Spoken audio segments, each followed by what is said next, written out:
আলাইকুম। ওয়ালাইকুম আসসালাম। ইলিয়াস শাহ, আমি অনেক ভালো আছি। তো আমার বোন কেমন আছে? ভালো আছে। ভালো আছে।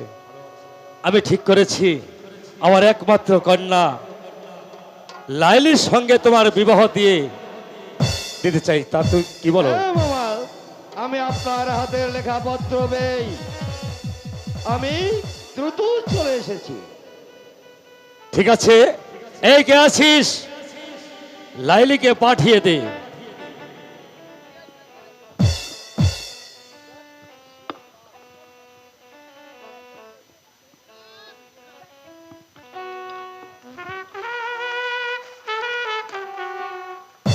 মা লাইলি, আজ হতে আমি তোমাকে ইলিয়াস স্যার হাতে তুলে দিচ্ছি। ভাগিনে,